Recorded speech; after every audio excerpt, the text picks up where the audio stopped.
Je vois qu'il y en a des nouveaux qui nous rejoignent. Bonjour à ceux qui nous rejoignent. Bonjour maître Benchiche.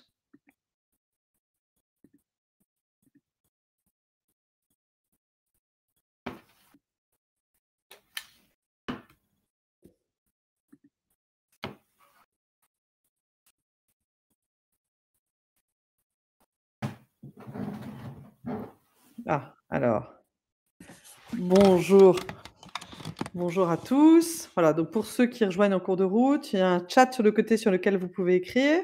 Bonjour maître Noël. Ah, donc il y a un chat, sur lequel vous pouvez mettre des commentaires, poser vos questions, n'hésitez pas.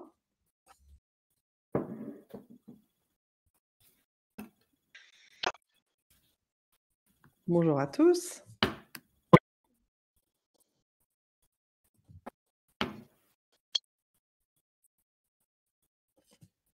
Bonjour aux nouveaux venus. Voilà, la salle se remplit.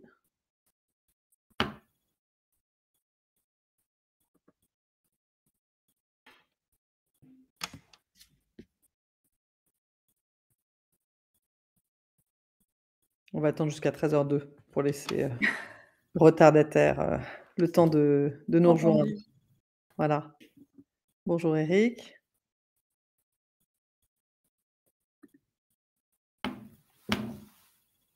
Bonjour maître Falto. Voilà, alors encore 2 minutes et puis on va pouvoir, commencer.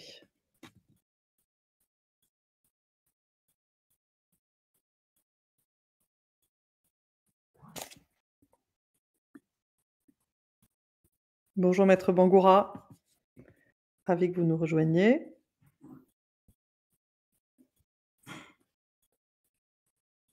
Très bien. On va peut-être, commencer, si ça, vous va Sophie? Donc Entendu, voilà, il y en a parfait. qui vont arriver en cours de route, on a l'habitude. Donc ce que je vous propose à tous, c'est que très rapidement je vais me présenter, je vais présenter Sophie. Sophie, ensuite je vous passe la parole pour votre présentation, qui va durer à peu près combien de temps Sophie? Oh, de l'ordre de 30-35 minutes, le temps de pouvoir échanger, si vous avez des questions. Voilà. D'accord, très bien. Donc 30-35 minutes, donc moi je serai le timekeeper, donc je rappellerai à Sophie, quand le temps, voilà, quand les minutes, N'hésitez pas. passeront un peu trop vite.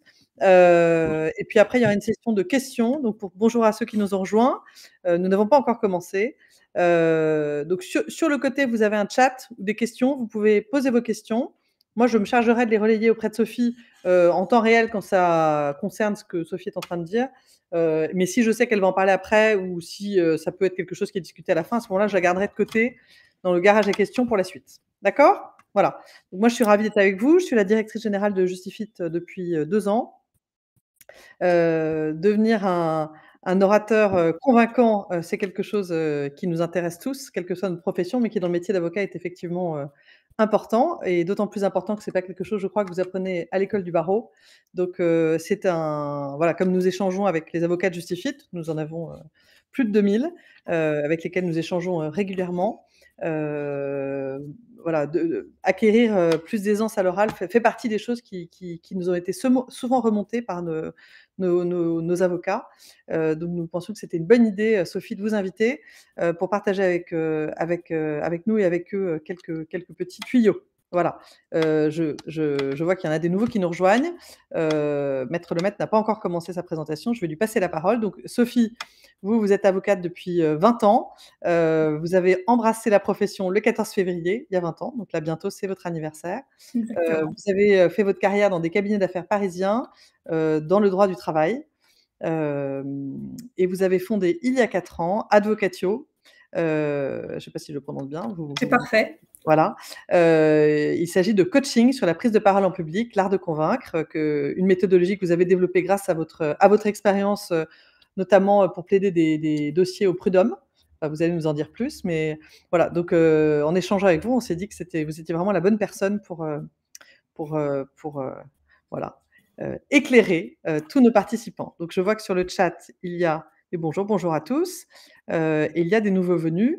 Donc Sophie, je vous passe la parole, donc 30 minutes. N'hésitez pas à ceux qui viennent d'arriver à poser vos questions sur le côté et moi je les relayerai auprès de Sophie. Voilà. Merci Sophie d'être là. Merci Pauline, merci beaucoup pour votre accueil. Merci Justifit pour avoir organisé ce webinaire. Je suis ravie. Bonjour à tous, chers confrères. Je suis vraiment ravie aujourd'hui de vous parler de la prise de parole en public et plus particulièrement devenez un orateur convaincant pour gagner vos affaires. Alors le titre, il paraît un petit peu voilà, provocateur comme ça, mais au fond, quand j'y ai réfléchi, j'ai un souvenir qui m'est remonté dans la tête. Je me suis vue il y a quelques années, une petite trentaine, 3 fois rien, une petite trentaine d'années, le jour où je suis arrivée à la fac de droit pour mon premier cours de droit, qui était un cours d'introduction au droit civil. Et j'ai vu le professeur arriver dans l'amphithéâtre avec en plus son costume d'universitaire et qui nous a dit très sérieusement « Je vais vous apprendre à lire, écrire et parler ». Alors évidemment, vous imaginez, on était 1000 dans l'amphi, on a beaucoup rigolé, mais évidemment, il avait totalement raison. Il avait totalement raison parce qu'il existe 1001 façons de parler. Et en dehors du langage commun, de la façon de s'exprimer comme ce que je suis en train de faire actuellement, il y a des façons de parler spécifiques. La prise de parole en public, c'est-à-dire quand on doit délivrer un message à un auditoire, c'est une forme de parole spécifique. Et la plaidoirie, en tant que telle, porter ses arguments avec une finalité précise, convaincre son auditoire, c'est une prise de parole et c'est une parole particulière. Et c'est donc, pour reprendre les propos de ce professeur qui était Jean Néret et qui est un confrère qui exerce toujours à Paris, c'est donc une parole et une parole qui s'apprend. Et c'est là où c'est curieux, c'est que vous comme moi, je crois qu'on n'a pas appris la prise de parole en public ni l'art de la plaidoirie. On a bien eu 3 heures d'expression orale à l'école du barreau pour les plus chanceux d'entre nous, mais ça s'est arrêté là.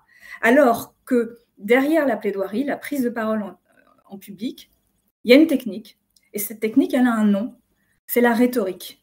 La rhétorique, c'est l'art de convaincre. Donc on est en plein dedans.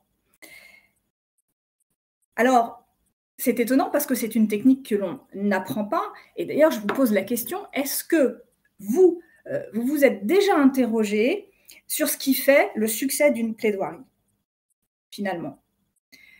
Est-ce que vous êtes déjà interrogé sur les moyens que vous mettez en œuvre pour réussir une plaidoirie, en dehors de se dire, bien sûr, je maîtrise mon dossier? Est-ce que consciemment, vous vous posez ces questions-là? C'est ces points-là que je vous propose de passer en revue. Alors, j'ai peut-être une petite question, si certains veulent bien répondre dans le chat, juste comme ça, entre vous et moi. Pour vous, une plaidoirie, c'est plutôt du stress ou c'est plutôt un moment de plaisir? Je serais curieuse d'avoir vos réponses, si vous pouvez, Pauline nous les retranscrira, si vous pouvez les mettre dans le chat. Pourquoi je vous dis qu'une plaidoirie, c'est un exercice à part entière? C'est pas seulement la maîtrise de son dossier, c'est parce que une plaidoirie, c'est donc un exercice rhétorique, mais une plaidoirie, c'est avoir sa position, avoir ses idées, c'est les avoir en bouche, c'est les avoir dans le corps. Une plaidoirie, c'est l'alignement parfait entre ce que vous dites, ce que vous montrez, ce qu'on entend et vos arguments. Et c'est cet alignement, cette cohérence entre finalement le fond et la forme qui va vous rendre, qui va en tout cas donner l'impression que vous êtes convaincu. Et vous le savez, quand on est convaincu, on est convaincant. Ouais. Exactement. La clé est là. Donc, comment montrer qu'on est, même si on est convaincu, on doit le montrer. Et pour ça, il existe différents outils. Et puis, une dernière remarque sur la plaidoirie. La plaidoirie, c'est un style. Alors, qu'est-ce que j'entends par là? Il y a un style écrit et il y a un style oral. On est, nous, le nez dans nos dossiers, on rédige nos conclusions, nos mémoires, etc., avec un style juridique, j'allais dire littéraire, précis, rigoureux. Le style oral, ce n'est pas le même. Vous ne pouvez pas calquer ce que vous avez écrit pour le retranscrire mot pour mot à l'oral, vous n'apparaîtrez pas convaincant. Pourquoi? Parce que à l'oral, j'ai envie de vous dire, c'est la liberté. C'est le moment où on se lâche, on a parfois un langage peut-être un peu plus familier, un peu plus accrocheur. Et puis on peut jouer notamment avec sa voix, alors qu'à l'écrit, on reste dans un cadre bien défini. Bref, la plaidoirie, c'est l'art de rendre vos idées vivantes, d'insuffler de la vie dans ce que vous allez dire. Voilà. Alors, il y a des réponses. Ah, super. dans le Alors, chat. plaisir Heu, ou alors, stress? j'ai l'impression que la majorité dit, les 2. Il Ouais, y a une personne, un avocat qui n'a pas donné son nom, donc maître, on serait ravis de savoir qui vous êtes. maître X, C'est plus agréable, qui dit: «C'était un moment important et plutôt galvanisant autrefois lorsque les juges étaient là pour vous écouter», donc peut-être une frustration, c'est par juste. rapport, à la personne qui écoute. Une autre avocate qui dit: «Ça dépend du juge et du dossier», et puis on a plusieurs avocats qui disent: «Du stress». Voilà, donc c'est un Oui, peu les 2. bah, merci. Effectivement, c'est souvent la combinaison des 2. Ce qui est intéressant, c'est de se dire que plus on s'interroge sur la façon dont on plaide et que finalement, en dehors de l'expérience, parce que la plaidoirie, bien sûr, c'est de l'expérience. L'expérience qu'on acquiert, effectivement, les incidents d'audience qu'on apprend à gérer, le juge qui s'endort, ça, si vous êtes, ça nous est tous arrivé. Moi, en 20 ans, je peux le dire, hein, j'ai été confrontée à des juges qui s'endormaient, pas tous, bien sûr, hein, mais c'est arrivé, donc il faut savoir, j'allais dire presque le réveiller, mais de façon discrète. Donc oui, pour tout ça, et pour lutter contre ce stress en dehors de l'expérience, je vous propose vraiment d'examiner, j'ai choisi 3 points dans la rhétorique. Il y en a plein. C'est ça qui est fantastique avec cette matière, mais il y en a plein que je vous propose d'examiner aujourd'hui parce que la technique, ça a quelque chose de très rassurant. La technique, c'est comme quand on construit une maison. La technique, la rhétorique, c'est les fondations. Après, vous pouvez monter votre dossier dessus et aller vous exprimer à la barre. Et quand on a la technique et quand on sait qu'on peut s'appuyer sur quelque chose de solide, il y a quand même une part de stress qui diminue. Mmh. Alors, il n'y a pas de baguette magique, bien sûr. Quand vous avez un dossier à 3 millions de dollars avec un client hyper exigeant et qu'il est derrière vous dans la salle, vous aurez toujours du trac. Ça, je ne vais pas vous mentir. Mais néanmoins, quand on est rassuré sur les outils qu'on utilise, on se sent un petit peu mieux. Voilà.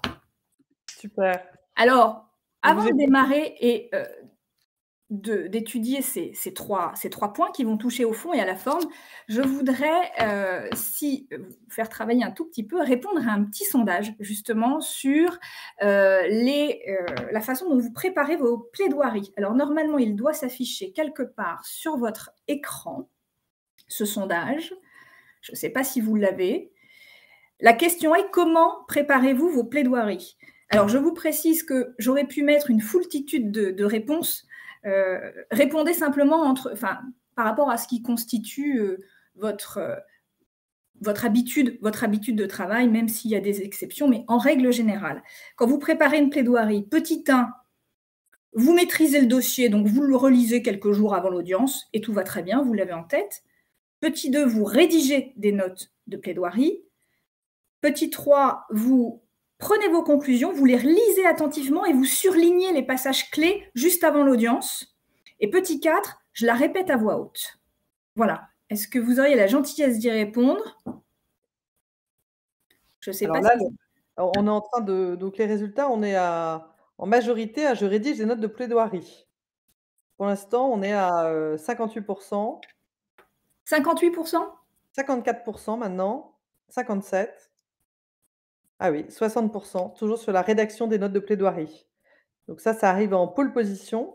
Alors tout Ouais. le monde n'a pas voté. Si ceux qui n'ont pas encore voté peuvent, ça serait super. Mais déjà, ça donne quand même une Ça tendance. donne une bonne idée, hein. Ouais, Ça donne donc une très, très bonne idée. on est en top position pour «Je rédige des notes de plaidoirie». Juste Et après, après, je relis attentivement mes conclusions dont je surligne les passages clés juste avant avant l'audience l'audience?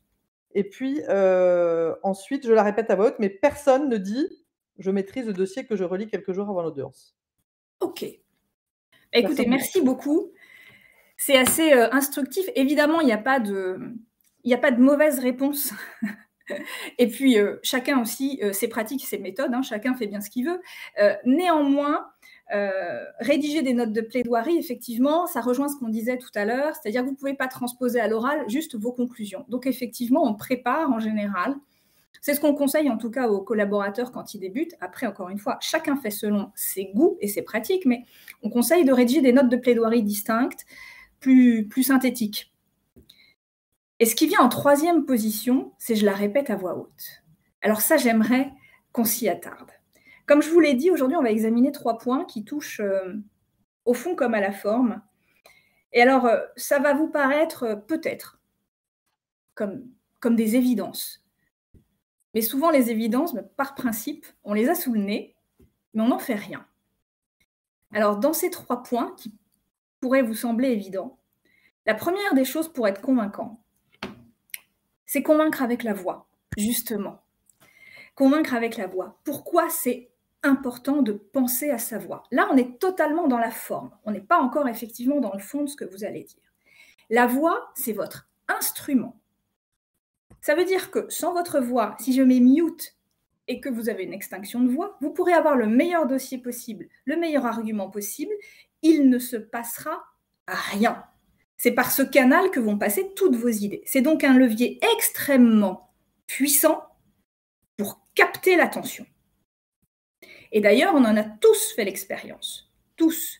Il n'y a rien de plus ennuyeux que quelqu'un qui vous raconte quelque chose, que ce soit en plaidoirie ou en réunion d'ailleurs, sur un ton monocorde. Vous savez, un espèce de ton neutre, celui où on vous lit l'annuaire du téléphone sans jamais varier d'un iota comme ça, et ça dure 20 minutes. C'est d'un ennui mortel. Il est certain que tout le monde va décrocher extrêmement rapidement. On a aussi tous fait l'expérience de celui qui parle trop vite, trop fort. Alors, les 20 premières secondes, on se dit oui, pourquoi pas. Au bout d'un quart d'heure, on n'en peut plus. On a une tête comme ça. On a même l'impression, d'ailleurs, on est gêné parfois, on entend des personnes ou des confrères, on se dit mais il ne va pas reprendre son souffle. Et ce qui fait qu'on décroche complètement du fond. Et puis à l'inverse, il y a ceux qui parfois parlent trop lentement. Moi, j'ai eu une expérience il n'y a pas très longtemps, dans un conseil de prud'homme quelque part, avec un confrère qui prend la parole en demande et qui démarre très longtemps, très lentement. Alors, c'était un dossier de harcèlement moral très lourd. Et je me disais, je l'écoutais, et je me disais, c'est intéressant, ce ton de voix très posé, très lent, avec beaucoup de pauses. Ça a capté l'attention de la salle tout de suite. Oui, mais le confrère n'a pas varié d'un iota son débit. Il est resté sur ce ton très lent pendant 15 minutes. Je peux vous assurer qu'au bout déjà de 2-3, on commençait tous à se dandiner sur nos chaises. Et évidemment, arriva ce qui devait arriver. Le président lui a dit, ce serait quand même pas mal d'accélérer. Et comme je vous l'ai dit, d'une part, attention aux écueils, parce que la voix, vous voyez que c'est extrêmement important, et que si la voix est pas bonne, le public, l'auditoire, les juges décrochent. Mais la voix, c'est aussi extrêmement important parce que, comme je vous l'ai dit en introduction, le but, pour être convaincant, c'est qu'il y ait un alignement parfait entre ce que vous êtes en train de nous dire, votre propos, et la façon dont vous nous le dites. Alors, je vous propose 3 leviers pour agir sur la voix. 3 petits réglages à faire. Le premier de ces leviers, c'est le débit. Alors, le débit, c'est très simple. On dit qu'en moyenne, pour parler, il faut à peu près 120 mots par minute. Voilà, c'est une moyenne. Alors faites le test un jour, prenez un petit texte, 120 mots, c'est un paragraphe, c'est grand comme ça. Lisez-le et chronométrez-vous. Voilà, vous verrez si vous êtes plus ou moins dans la norme. Vous savez que 120 mots, c'est ni trop lent, ni trop rapide, c'est juste parfait. Une fois que vous êtes entraîné, pensez que dans une plaidoirie, ce qui compte, c'est la variété.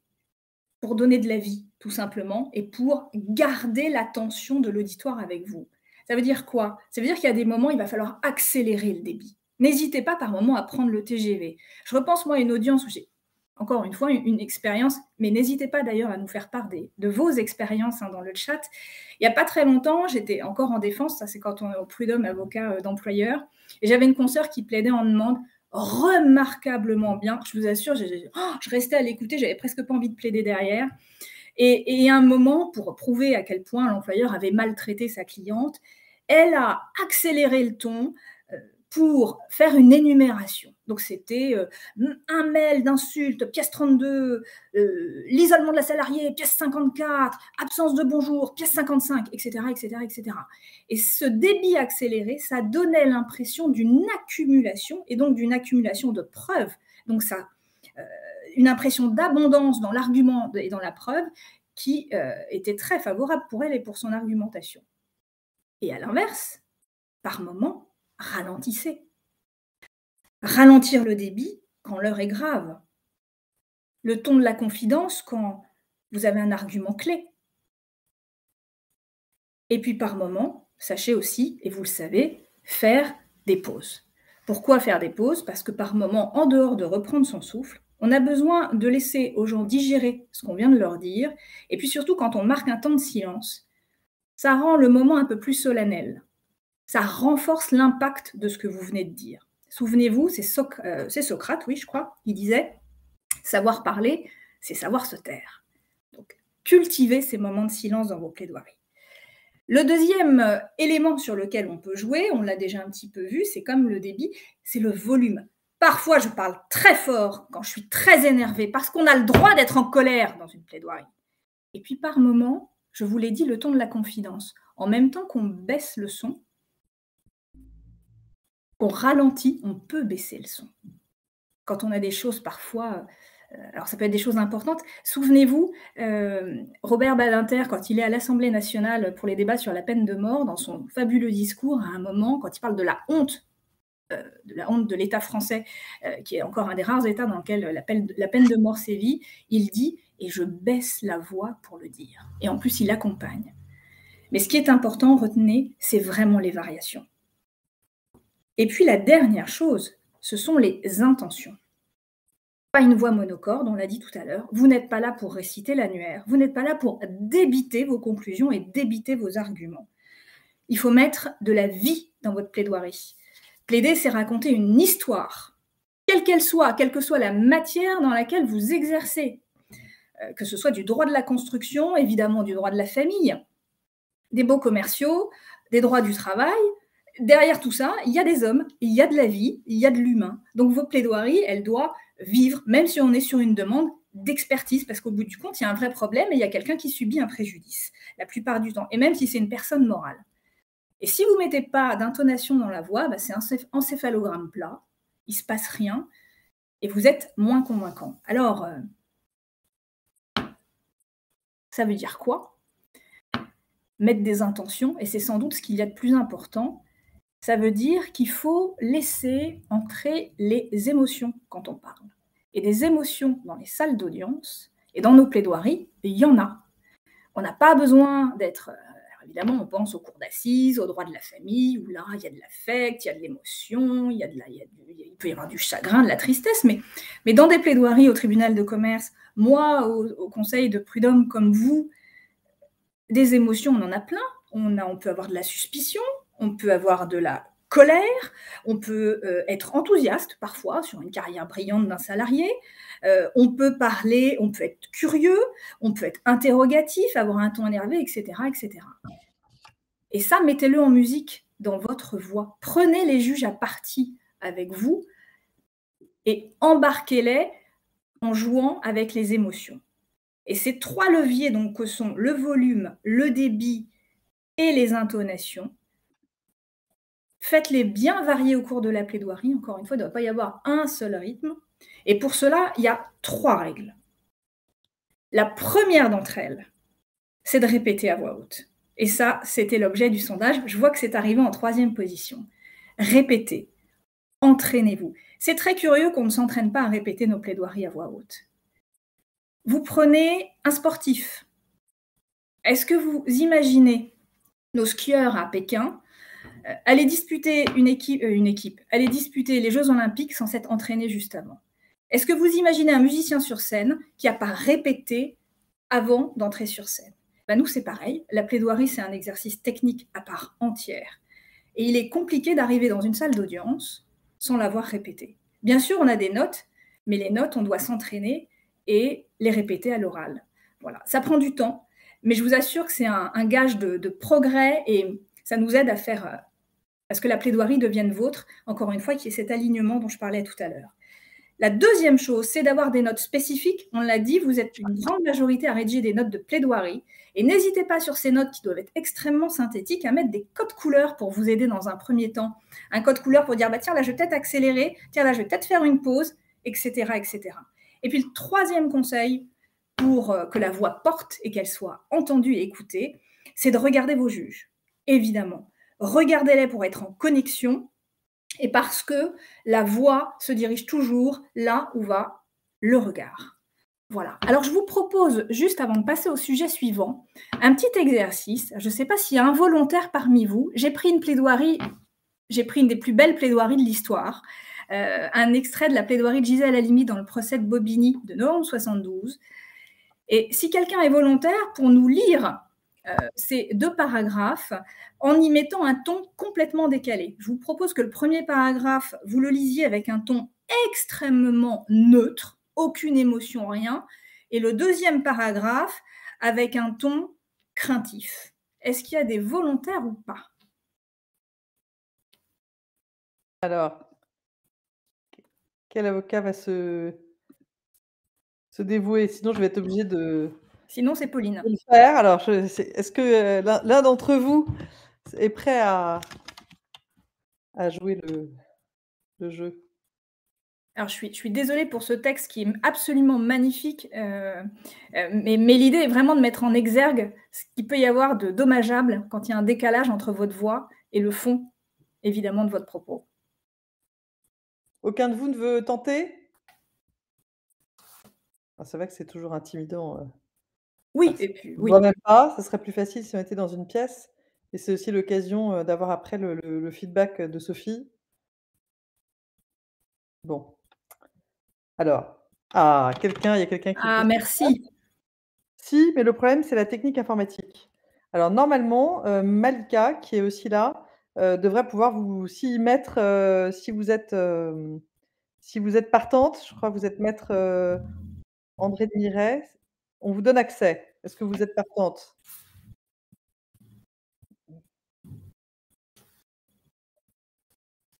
Alors normalement, Malika vous a donné accès.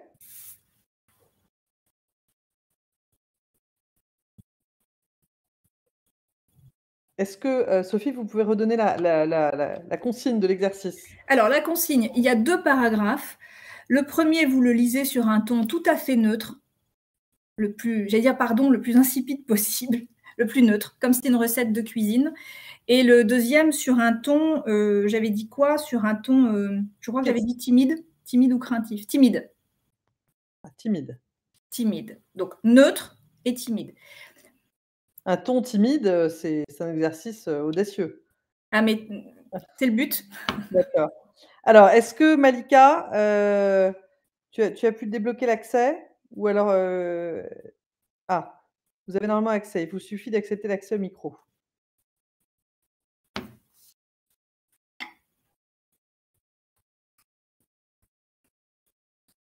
C'est bon?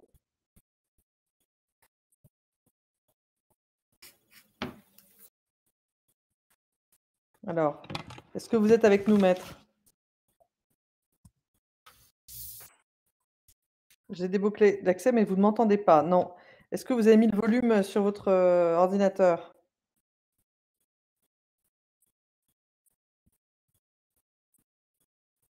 Où? Ah! Alors selon votre ordinateur, vous aurez en bas dans votre barre de l'ordinateur, sur l'écran, vous aurez un petit, comme un petit, haut-parleur et normalement si vous allez dessus, vous pourrez monter le volume.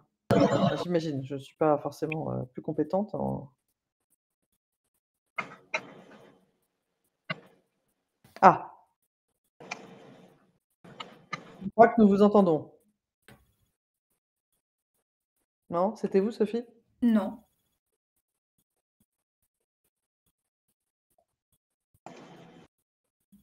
Ah, par moment, on entend un bruit, mais Ouais. Je crois que c'est moi qui ai débloqué le micro. Ah voilà! Bonjour à tous, mais c'est pas moi qui m'étais proposé pour lire. Ah bon! D'accord. Est-ce que vous êtes quand même, partante pour participer? Oui, oui, oui. Alors, merci. qui êtes-vous, maître? Parce que du coup, nous n'avons pas votre nom. Serrano Benchiche, Bonjour, avocate en droit public. parfait, ravi de vous avoir, parmi nous. Donc alors nous vous écoutons, donc sur un ton neutre le premier paragraphe et sur un ton timide le deuxième. Et si je ne parle aujourd'hui, messieurs, que l'avortement est la condition faite à la femme par une loi répressive, une loi d'un autre âge, c'est moins parce que le dossier nous y contraint que parce que cette loi est la pierre de touche de l'oppression qui frappe les femmes. Timide, ce second paragraphe? Exactement. C'est toujours la même classe, celle des femmes pauvres, vulnérables économiquement et socialement. Cette classe des sans argent, et des sans relation qui est frappé. Merci. Merci. Est-ce que je peux vous garder juste 30 secondes? Est-ce que vous pouvez nous dire si c'est un exercice? Alors, bon, nonobstant les conditions matérielles, évidemment, c'est pas facile, mais ça vous semble, c'était compliqué ou pas de mettre les tons que j'ai demandé sur ces paragraphes? Oui, parce que je ne me suis pas approprié la lecture. Oui. C'est très juste. Merci beaucoup. Merci beaucoup parce que c'est un exercice qui n'est pas évident. Effectivement, vous ne connaissez pas le texte, mais ça montre quoi? Ça montre que jouer avec sa voix, ça paraît pourtant évident de dire, de mettre du ton et de mettre des intonations. C'est simplement la démonstration, d'une part, que effectivement, le texte peut être extrêmement puissant. S'il n'y a pas le ton qui va avec, ça fait pchit, comme dirait l'autre, pardon, mais ça tombe à côté, ça tombe à plat. Donc, il est vraiment essentiel de coller avec le ton de la voix ce que vous voulez dire. Et puis, la deuxième chose que ça démontre, c'est quoi? C'est que c'est pas facile, en fait, de jouer avec sa voix. C'est pas facile de mettre de la variation et des intonations. Alors là, c'est derrière un écran, un texte que vous connaissez pas, c'est vrai que c'est compliqué, mais on a entendu que vous avez essayé de faire la différence. La timidité était sans doute compliquée d'ailleurs à apporter après le ton neutre, mais c'est un exercice qui n'est pas simple. Et même quand vous maîtrisez vos textes, c'est pour ça que je vous redis, il faut s'entraîner à l'oral. Et il faut s'entraîner à mettre des variations et des émotions dans la voix parce que c'est vraiment pas si simple que ça en a l'air. Voilà, merci beaucoup en tout cas. Je vous propose maintenant de passer au deuxième point. Le deuxième point, après la voix, si vous voulez bien, attachons-nous maintenant au fond de ce que vous allez dire quand vous plaidez. Et le fond, pourquoi ai-je raison? En fait, le fond, c'est l'argumentation. Alors, argumenter, c'est une évidence pour nous. Plaider, c'est avant tout argumenter. Mais argumenter, c'est quoi? Argumenter, c'est être en capacité d'expliquer au juge en quoi nous avons raison, pour quels motifs ils doivent nous donner gain de cause. Donc l'argument, c'est la réponse à la question « Pourquoi ?» Pourquoi j'ai raison? Alors je vous pose une question. Est-ce que vous avez déjà réfléchi à la nature des arguments que vous utilisez, à leur nombre et à leur efficacité? Quels sont les arguments? Alors si vous avez deux petites minutes, quels sont les arguments que vous utilisez le plus souvent? Est-ce que vous avez conscience de ce que vous utilisez comme argument dans vos conclusions et donc dans vos plaidoiries? Je serais très intéressée par vos réponses, si vous pouvez les mettre dans le chat et Pauline nous les retranscrira. Est-ce que c'est une question que vous vous posez? Est-ce que vous avez, encore une fois, une idée des arguments que vous utilisez ou pas?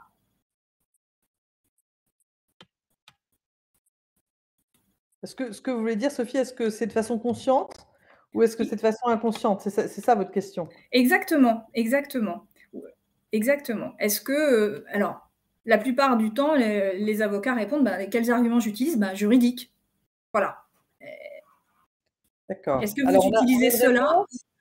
D'accord, donc Maître Benchich, merci pour votre participation aujourd'hui. Donc on a oui, question rhétorique, extrapolation, pour exemple. Ah oui. Ouais. On a un autre oui. Alors, Sophie, ce que vous aimeriez, c'est du détail, c'est ça? Exactement. D'accord. Exactement, du détail sur la nature des arguments que vous utilisez. Donc, Alors, on a arguments juridiques et factuels, des comparaisons. Très bien. Alors métaphore. Ah, une autre avocate, ne pas hésiter à sortir la pièce. Très Alors, juste. c'est très variable, ça dépend de chaque dossier. Je ne m'interroge pas en revanche sur la nature de chaque argument. Mais alors, c'est très intéressant ce que vous dites. Merci beaucoup. Je vois que le temps nous est compté. Je m'auto-limite moi-même. C'est extrêmement intéressant. Que être convaincant, c'est avoir l'argument qui va faire tilt dans la tête du juge. Être convaincant, c'est donner de la matière au juge. C'est lui simplifier la vie, c'est lui montrer, c'est lui dire, mais en gros, t'inquiète pas, regarde, l'évidence, elle est de mon côté. Comme si on était en référé, j'allais dire. Et puis, il faut quand même garder en tête que le juge, sauf quand on est dans les hauteurs, devant la Cour de cassation, mais sinon le juge, il juge en droit et en fait. Quelqu'un qui l'a mis dans le chat. En droit et en fait. Le juge dispose d'une appréciation souveraine des faits. Le juge, il peut interpréter la volonté des parties. Il peut relever la bonne foi. Il peut statuer en équité. Bref, il peut faire plein de choses et pas seulement sur un terrain foncièrement et uniquement juridique. Le champ des possibles, finalement, est un peu plus large parce qu'il y a tous les faits qui peuvent rentrer dedans. Et gardez également en tête autre chose, le juge, ben c'est un homme, c'est pas un ordinateur. Ça veut dire quoi? Ça veut dire que c'est quelqu'un qui réfléchit avec ses émotions, avec ses convictions, avec son humeur du jour. Alors pourquoi je vous dis tout ça? Parce que les arguments que vous allez utiliser, ils vont devoir toucher cet homme-là, et parfois on a plusieurs juges, donc il faut espérer convaincre les trois quand on est en collégial. Et pour tout ça, il faut utiliser plusieurs arguments dans la mesure du possible et de différentes natures. Et c'est pour ça que je vous posais la question, quel type d'arguments utilisez-vous? Des arguments de différentes natures. Ça suppose quoi comme travail? C'est pour ça que je vous ai posé la question. Ça suppose de qualifier les arguments que vous allez utiliser. On a l'habitude de qualifier. Ça fait partie de notre métier de donner une qualification juridique. Mais finalement, on s'aperçoit qu'on ne le fait pas tant que ça pour les arguments qu'on utilise. Et dans ce que vous avez dit, dans les réponses, et je vous en remercie vivement, il y avait effectivement différents types d'arguments qui étaient évoqués. Un argument en droit, un argument en fait. Oui, ce sont différents types d'arguments. Vous m'avez parlé de la métaphore, etc. Ça, ce ne sont pas des arguments. On y reviendra tout à l'heure, car vous anticipez sur le troisième point de cette intervention. Un argument, encore une fois, c'est la réponse à la question « Pourquoi ?» Pourquoi j'ai raison? Pour quel motif allez-vous me donner gain de cause? Alors, je vous propose de passer en revue rapidement quelques exemples d'arguments, parce qu'il en existe de différentes natures, de différentes sortes et avec différents objectifs. Vous avez des arguments, pour reprendre la distinction qui était faite il y a 2500 ans par Aristote, vous voyez, c'est vieux comme tout, et donc ça a démontré son efficacité. Il y a des arguments qui vont toucher à la raison de celui qui vous écoute, et puis il y a des arguments qui vont toucher aux émotions de celui qui vous écoute. D'aucuns vous diraient, il y a des arguments qui vont parler au cerveau gauche, d'autres au cerveau droit, etc., etc. Mais bref, élargissez le champ des possibles pour avoir le plus de chances de toucher votre magistrat. Un exemple d'argument qu'on utilise parce qu'on l'a tous appris à la fac, c'est le syllogisme. Le syllogisme, c'est je pars d'une situation générale pour aller au particulier, à une situation particulière. Alors, je me suis amusée, j'ai mis un petit syllogisme. Le chat a 4 pattes, Groot et Merlin ont 4 pattes, donc Groot et Merlin sont des chats. Bon, voilà la limite du syllogisme, parce que Groot et Merlin pourraient très bien être des chiens. Mais ça, c'est la démonstration du général pour aller au particulier, c'est quelque chose que vous pouvez utiliser dans vos dossiers. C'est celui, encore une fois, qu'on apprend à la fac, mais pas seulement. Il y a d'autres exemples d'arguments. L'argument de droit, on l'a vu. Pourquoi j'ai raison? J'ai raison parce que les faits que je vous ai décrits correspondent au texte de l'article tant du code de la consommation, du code du travail, etc. Parce que la loi le dit tout simplement. Mais ça suppose d'avoir un très bon dossier en droit, ce qui n'est pas toujours le cas. On aimerait bien, mais ce n'est pas toujours le cas. Alors, je vous propose de recourir à d'autres types d'arguments. Dans ceux qui parlent à la raison, par exemple, en dehors de l'argument juridique, vous avez des arguments d'autorité. L'argument d'autorité, c'est quoi? C'est parce qu'un tel l'indique et qu'un tel est une personnalité reconnue dans son domaine, alors forcément, puisqu'il l'a dit, c'est que c'est juste. Et moi, mon cas de figure, il rentre parfaitement dans ce que cette personnalité vient de vous dire. Alors, dans un dossier, l'argument d'autorité, ça peut être ce que dit un expert qui abonde dans votre sens. Donc, vous vous appuyez sur les démonstrations de l'expert. Vous pouvez aussi, quand vous produisez des attestations, si c'est une attestation d'un éminent professeur de droit, etc., ça, ce sont des arguments dits d'autorité. Vous pouvez aussi, parfois, dans les conclusions, avoir recours à des arguments économiques et financiers. Et c'est ce qu'on fait. Alors, nous, par exemple, en droit du travail, j'imagine qu'il y a d'autres confrères qui sont spécialistes en droit du travail, notamment quand on défend des plans de restructuration et des plans de licenciement économique. On n'est pas seulement sur le droit. On doit aussi expliquer pourquoi et pour quelles raisons, financièrement, l'entreprise devait prendre la décision de supprimer 40 postes, par exemple.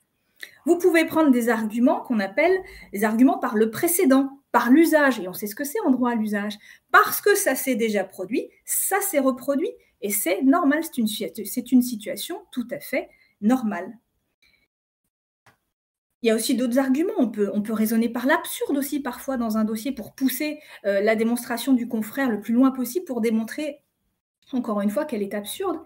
Et puis, il y a d'autres types d'arguments, comme ceux qui parlent aux émotions. Encore une fois, les émotions, elles ont toute leur place dans une plaidoirie, y compris en droit des affaires, par exemple, où on pense qu'elles en sont dénuées, mais pas du tout. Dans les arguments qui peuvent faire appel aux émotions, vous avez tous les arguments qui reposent sur ce qu'on appelle les valeurs, l'égalité, la bonne foi, la sécurité, la liberté, la famille. Vous pouvez en appeler à toutes ces notions, et ça, c'est des arguments qui touchent aux valeurs et donc au cerveau droit, à celui des émotions.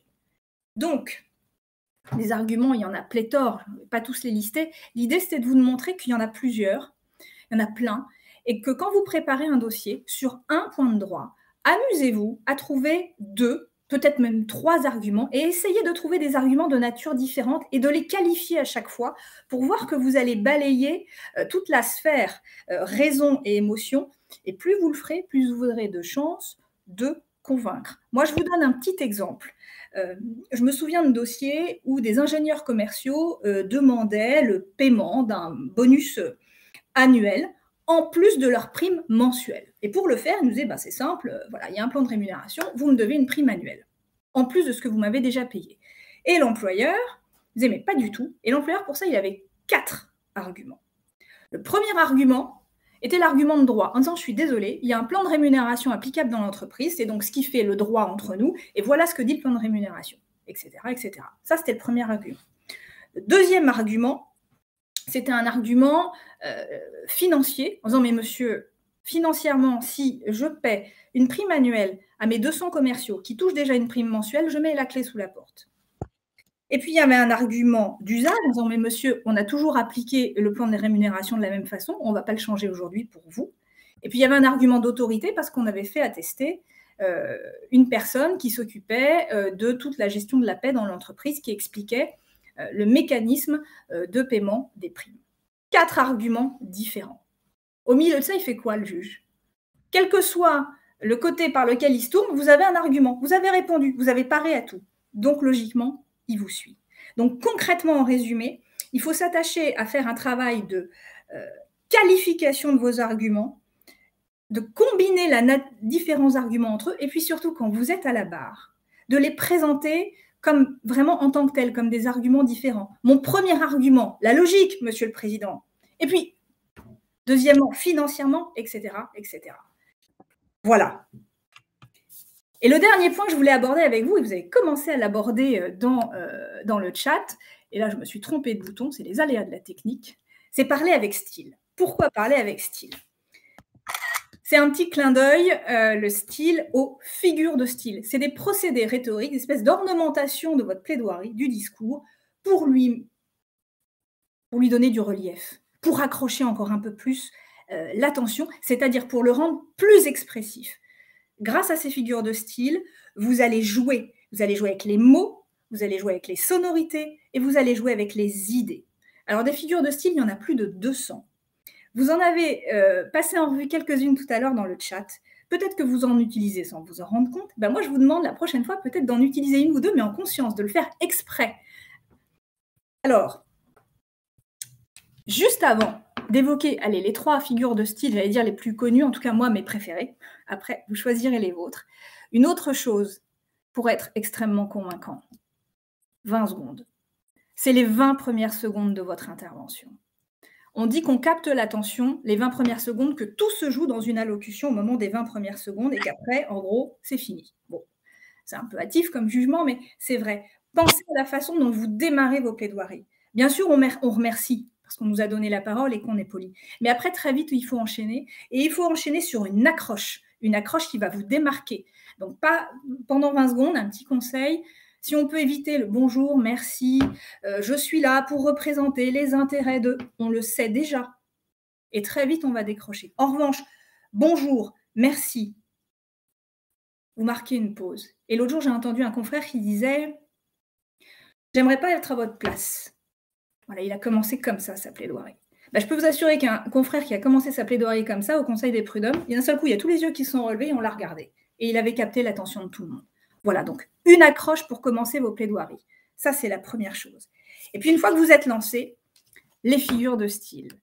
La première d'entre elles, usez et abuser des répétitions. Les répétitions, ça peut être répéter les mêmes mots, répéter les mêmes sonorités. Il faut apprendre à marteler vos idées pour les faire rentrer dans le crâne de la personne qui vous écoute. Il faut donc répéter, rabâcher, marteler. Vous voyez, là je viens de le faire, je viens de répéter les choses, et j'ai dit répéter, rabâcher, marteler, avec un petit effet marquant sur la sonorité, c'est la rime en « et » à la fin. Ça ancre les idées dans la tête de votre auditoire. Et puis, vous pouvez aussi, comme Gisèle Halimi, et je remets, je pense que vous la voyez à l'écran, un extrait de sa plaidoirie où elle répète ces 3 mots, échec, erreur, oubli.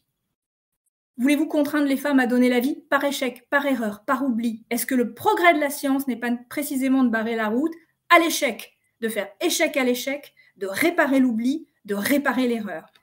Là, vous martelez les idées en répétant les mots. C'est extrêmement intéressant. Et puis, il y a plein de sortes de répétitions différentes avec les mots, avec les sonorités. Et puis, il y en a une que François Hollande a popularisée, la fameuse anaphore. L'anaphore, c'est quoi? C'est quand, en début de phrase, on répète le même mot ou le même groupe de mots. Et Gisèle Halimi le fait un petit peu plus loin dans sa plaidoirie. Elle dit « Supposons que nous ayons une parfaite éducation sexuelle. Supposons que cela soit enseigné dans les écoles. Supposons qu'il y ait une contraception véritable, populaire, totale et gratuite. On peut rêver. » Ça marche, le supposons. Elle n'a même pas besoin de nous dire on peut rêver. On a compris, avec le fait qu'elle répète 3 fois supposons en début de phrase, on a compris qu'elle nous décrit un monde idéal qui n'existe pas. Et pourquoi je vous parle d'anaphore et pourquoi ce texte de Gisèle Halimi? Pour vous prouver que ces effets de style qu'on trouve beaucoup dans les discours des hommes politiques, ils peuvent s'utiliser en plaidoirie et qu'ils ont une véritable force.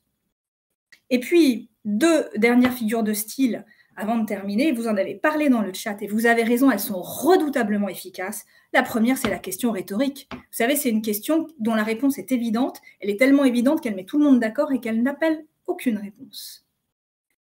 Gisèle Halimi, elle le fait dans sa plaidoirie. À un moment, elle dit « Je pose alors la question. Que faut-il faire ?» Voilà comment elle s'adresse au juge. Autrement dit, vous posez une question où on a tous la même réponse, donc ça veut dire que c'est une façon de trouver un terrain d'entente et surtout, à ce moment-là, vous interpellez. Donc, vous réveillez la personne qui est en face de vous, qui là est prise à partie, et ça rétablit le contact, et surtout, ça vous donne un pouvoir de conviction bien plus fort. Et puis enfin, et je crois qu'elle était dans le chat aussi, bien sûr, les métaphores et les comparaisons. Il faut, quand vous plaidez et quand vous essayez de convaincre en général, il faut donner à voir. Il faut faire travailler l'imagination de votre auditoire. Donc, on a recours à des comparaisons ou à des métaphores. Les métaphores, on baigne dedans. On en utilise plein sans s'en rendre compte. En ce moment, quand on parle de Covid, de vagues, on sait bien que ce n'est pas une vague qui nous tombe dessus. Utilisez ça. Moi, je pense à Robert Badinter dans sa plaidoirie dans le procès Henri, qui avait dit la guillotine, c'est un homme vivant qu'on coupe en 2. L'image était tellement parlante qu'elle frappe les esprits. C'est ça, être convaincant.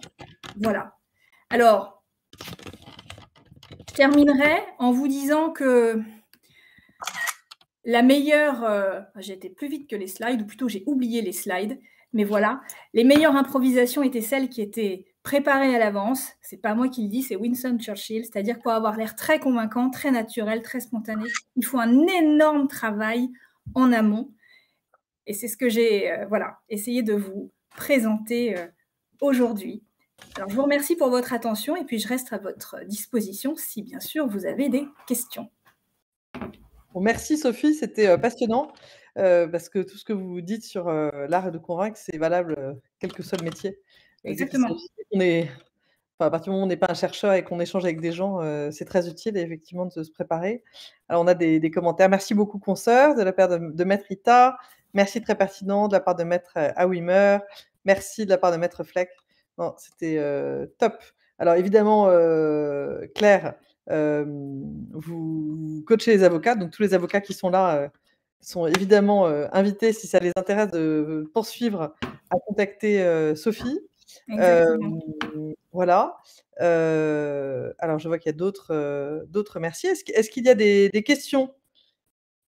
Peut-être, parce que maintenant qu'on sait tout ça, Sophie, moi, la question que j'aurais, si j'étais à la place d'un des avocats participants, Ouais. c'est comment réussir à faire ça? Alors, à part répéter à l'oral, ça j'ai bien noté, jouer avec les termes, répéter les mots.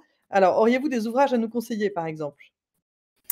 Alors des ouvrages, oui. Moi, j'ai envie de vous conseiller un ouvrage assez simple, sur la prise de parole en public, mais qui Ouais. reprend les grandes lignes de la rhétorique et qui est rédigé par notre excellent confrère, Bertrand Perrier, et qui s'appelle «La parole est un sport de combat». Ça donne déjà une très bonne, vision de ce qu'est la rhétorique et de l'art de convaincre. Voilà. Après, on peut aller dans des choses beaucoup plus, précises, mais ça déjà, c'est pas mal. D'accord. La parole est un sport de combat. Je le mets dans le chat, Exactement. comme ça vous pouvez le garder pour ceux qui voilà, si vous voulez le noter. Très bien et alors, est-ce qu'il y aurait des petits exercices, que vous conseilleriez? S'entraîner entre avocats peut-être, Alors s'entraîner exactement, comme je vous l'ai dit, la clé de tout, c'est l'entraînement et c'est le premier pas, c'est déjà de prendre conscience de ce qu'on fait. C'est la prise de conscience. La prise de conscience, c'est le premier pas vers le progrès. Donc, pourquoi pas, avant votre prochaine plaidoirie, vous pouvez vous filmer avec votre écran d'iPhone, avec votre ordinateur et puis vous allez voir qu'il y a peut-être des petits trucs sur lesquels vous pouvez jouer. Vous pouvez le faire effectivement avec vos collaborateurs, entre équipes, faire une petite session d'exercice et d'entraînement pour une future plaidoirie. Et puis, alors moi, c'était un jeu, pardon, qu'on faisait quand on était jeunes collaborateurs dans mon premier cabinet. Entre collaborateurs, on se fixait des challenges, ce qui n'enlevait rien au sérieux du traitement du dossier. Mais on disait, bah, tiens, dans la plaidoirie, la prochaine fois, tu vas placer le mot anticonstitutionnellement. Bon, et ben là, pour votre prochaine plaidoirie, c'est de vous dire, allez, j'essaye d'utiliser 2 arguments. Donc, vous choisissez un financier, un argument juridique, et puis, tiens, je vais essayer de placer une figure de style. Voilà. Vous le conscientisez, vous le préparez et vous l'écrivez, et puis vous essayez de le répéter. Parce que, bien évidemment, on ne va pas se mentir, ce qui compte après, c'est le fait de faire et de refaire. D'avoir conscience, premier pas, et puis après, de s'entraîner, de s'entraîner, de s'entraîner. Et après, vous développerez vos propres trucs et astuces. Voilà, moi en plaidoirie, je vous le dis, la question rhétorique, j'adore, je le fais systématiquement. À vous de trouver les vôtres, mais ça, c'est avec l'usage. Alors moi, j'ai une question, je ne suis pas avocate, mais tout à l'heure, vous avez dit que l'avocat le juge, c'est un homme, qui est censé être, Ouais, totalement objectif évidemment, mais qui a aussi des émotions. Donc j'ai oui, vu que vous n'avez pas cité, les arguments, qui jouent plutôt sur, l'émotionnel, alors que j'imagine qu'il y a quand même des cas où, par exemple dans un divorce, les 2 ont raison, les 2 ont tort, heu exactement. et selon le vécu et l'expérience de l'avocat, du juge, il va peut-être réagir un peu différemment. Est-ce que moi j'ai une question, est-ce que vous connaissez les juges avant les plaidoiries? Vous savez quels juges vont être là? Ça dépend, ça dépasse, pardon, comme dirait l'autre, mais parfois non, parfois oui. Donc si vous le savez, vous pouvez vous adapter, mais néanmoins, il y a quand même une inconnue, c'est son humeur du jour, par exemple. Heu, Moi, je peux vous dire que à Paris, je ne sais pas si c'est pareil pour mes confrères, je ne les connais pas. Je ne les connais pas, à l'avance, mais la règle d'or, c'est s'adapter et s'adapter, c'est pour ça qu'il faut s'être entraîné avant, c'est s'adapter à votre auditoire et quand vous plaidez, soyez extrêmement attentifs aux juges parce qu'on dit toujours qu'on doit sentir nos juges. Donc on voit, soyez attentifs aux signes, une tête qui se baisse, des notes qu'il arrête de prendre, et effectivement on s'adapte. C'est la seule clé parce qu'on ne les connaît pas toujours. Voilà. Alors ça, c'est vrai que c'est un challenge de ne pas pouvoir poser des questions à la personne qu'on veut convaincre, et de ne pas la connaître. C'est vrai que n'étant pas avocat, ça semble effectivement, impressionnant. Alors il y a une question, sous quelle forme, quel type de coaching est-ce que vous donnez, Sophie? Les coachings sont des coachings donc pour les avocats ou pour les cadres dirigeants, et c'est des coachings qui sont d'ailleurs soit individuels, soit collectifs, et au cours desquels on travaille l'art de convaincre avec beaucoup d'exercices. Donc une partie théorique, un petit peu ce qu'on a fait aujourd'hui ensemble, et puis beaucoup d'exercices parce qu'on fait énormément de mise en situation. Voilà. Alors quand par exemple c'est un confrère, certains confrères me sollicitent, ils préfèrent qu'on soit en one-to-one, en face à face, parce qu'ils ont pas envie, voilà, que d'autres travaillent avec eux. Et puis d'autres au contraire me sollicitent pour faire travailler une équipe. Et alors là c'est pas mal parce que ça permet le feedback entre les gens de l'équipe, et puis surtout c'est un moment aussi assez ludique où on apprend, mais j'espère on s'amuse beaucoup aussi. Voilà. D'accord, très bien. Bah, écoutez, c'était vraiment très intéressant. Alors je n'ai rien dit sur, Justifit. Pour ceux qui ne connaissent pas, nous sommes un site internet qui permet, aux avocats, d'avoir des nouveaux dossiers, et aussi d'avoir une présence en ligne grâce à, bah, une présence sur notre site internet qui a quand même, jusqu'à 1,2 million de visiteurs, uniques par mois, d'une part, et de mettre en avant leur expertise grâce à du contenu que nous pouvons créer, des vidéos, des articles Voilà, et puis un accompagnement sur votre digitalisation et avec la participation notamment à tous ces webinars. Nous faisons aussi des formations commerciales, voilà. Donc vous pouvez aussi nous contacter si ça vous intéresse de développer ces sujets-là, et puis contacter Sophie si vous avez envie de développer vos compétences oratoires. Avec plaisir. Toutes les Et là, coordonnées sont là. voilà, et n'hésitez pas à nous les demander, à contacter quelqu'un de notre équipe. Nous serons ravis de vous mettre en contact avec Sophie. Merci beaucoup Sophie. Donc on a tenu le timing, ce qui est la première fois, 1 an et demi que nous faisons des webinars, c'est la première fois. Je pense c'est parce que vous maîtrisez très bien l'art de la prise de parole, donc ça s'est ressenti dans la maîtrise du temps. Merci à tous. N'hésitez pas à noter, à nous faire des commentaires sur ce webinar et sur ceux que vous aimeriez que nous mettions en place. Voilà, nous en lançons 1 à 2 par mois, et c'est toujours sur des sujets dont vous avez exprimé la nécessité de l'explorer. Donc n'hésitez pas à partager ça avec nous. Voilà. Merci. Merci beaucoup Pauline. Merci à Justifeed pour ce webinaire. Merci à tous pour votre implication et puis vos réactions. Merci beaucoup. Alors, on a encore des merci. Merci beaucoup pour vos conseils. Merci, bonne journée à vous. Voilà. Donc nous allons fermer le webinar. Malika, je te laisse opérer. Merci maître Adeida.